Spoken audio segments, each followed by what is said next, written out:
बिस्मिल्लाहिर्रहमानिर्रहीम। बहुत दफ़ा लोग सवाल करते हैं कि हमने ये सुना है कि दाएं हाथ से खाना खाना सुन्नत है, सलाम में पहल करना सुन्नत है। वो ये सवाल करते हैं कि हमने कभी ये नहीं सुना कि सच बोलना सुन्नत है, वादा पूरा करना सुन्नत है। तो इसका जवाब ये है कि दरअसल ये चीज़ें फ़राइज़ में हैं, यानी कोई इंसान किसी से वादा करे तो वादे को पूरा करना लाजिम है। इसी तरीके से झूठ बोलना हराम और सच बोलना फ़र्ज़ है।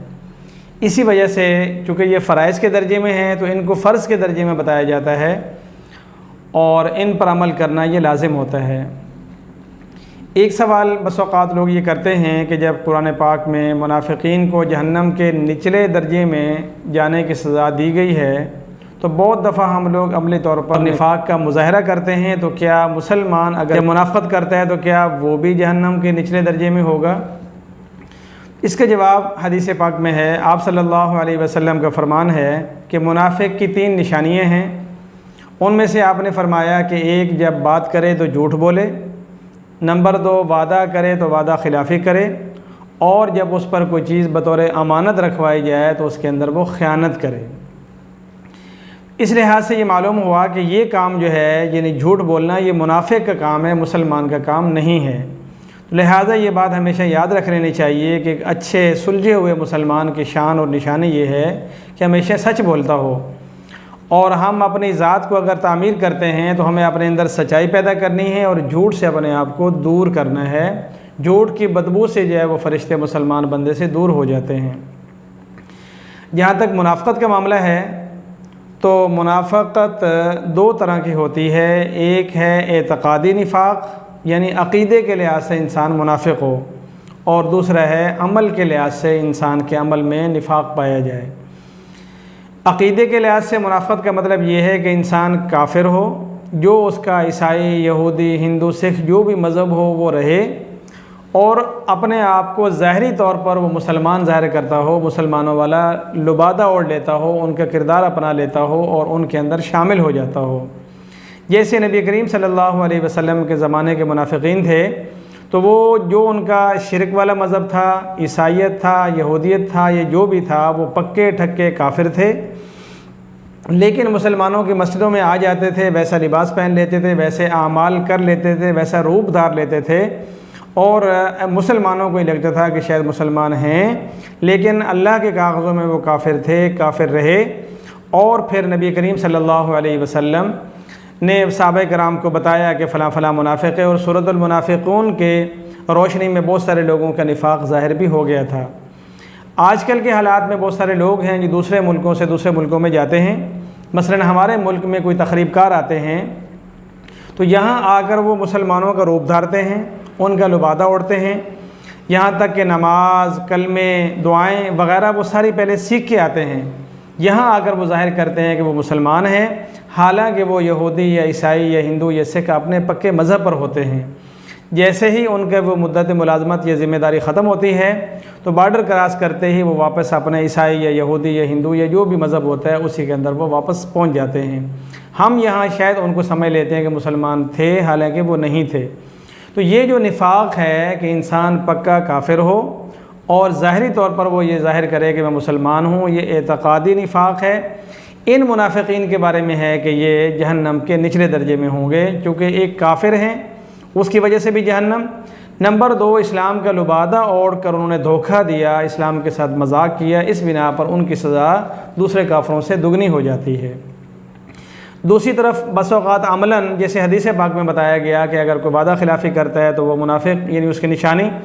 इसी तरह बात करते हुए झूठ बोलता है तो ये मुनाफ़िक की निशानी, और इसी तरह अमानत में ख़यानत करता है तो ये मुनाफ़िक की निशानी।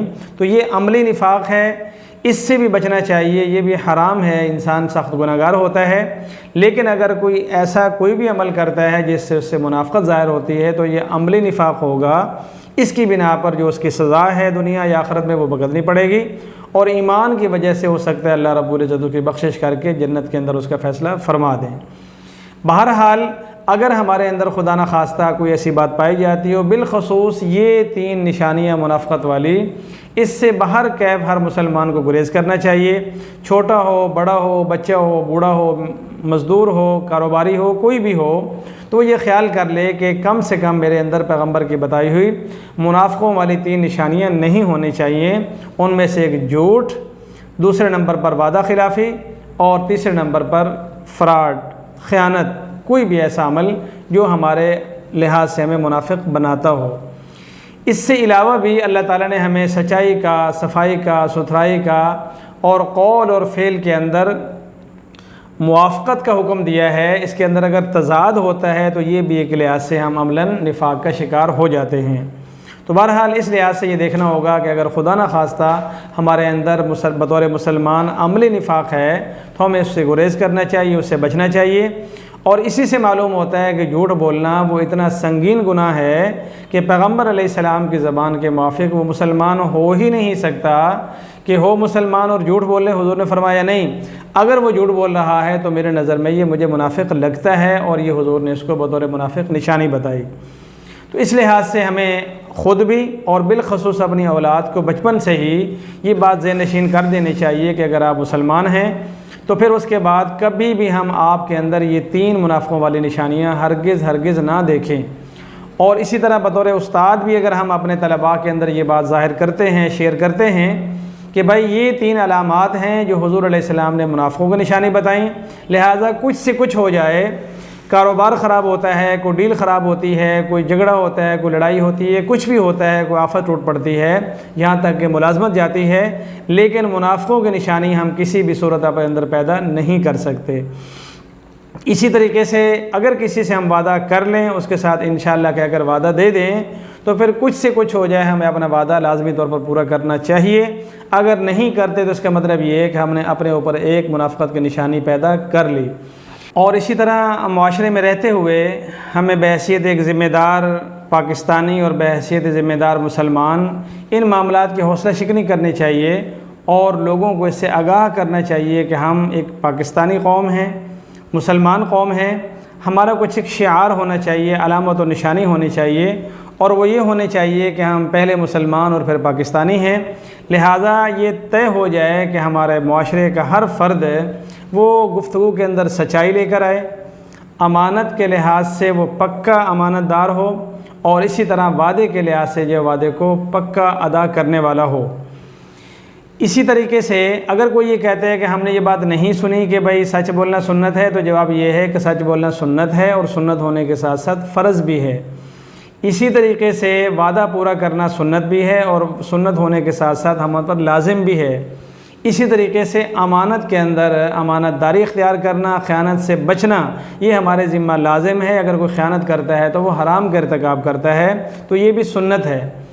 तो बहरहाल सच्चाई, दयानत, ये हमारा एक ऐसा कौमी शिआर होना चाहिए, और वादे की पाबंदी कि पता चले कि ये मुसलमान है तो लिहाजा ये पक्का वादे वाला भी होगा, अमानतदार भी होगा, सच्चा भी होगा। और अगर खुदा न खास्ता किसी भी दर्जे हमारे अंदर सच्चाई की कमी है, दयानत की कमी है, या फिर खुदा न खास्ता हम वादा खिलाफ़ी का शिकार हैं, तो मिन हैसुल फ़र्द या मिन हैसुल कौम बहैसियत माशरा हमें अपने अंदर से ये ख़राबियाँ दूर करके सच्चाई, वादे की पाबंदी और अमानतदारी, ये हमें अपने अंदर पैदा करनी होगी, ताकि हमारी ज़ात और हमारी शख्सियत ऐसी निखर कर सामने आए कि हमें अच्छा, सच्चा और बेहतरीन मुसलमान जाना, समझा और कहा जाए। अल्लाह रब्बुल इज़्ज़त हमें अमल की तौफ़ीक़ अता फ़रमाए। आमीन।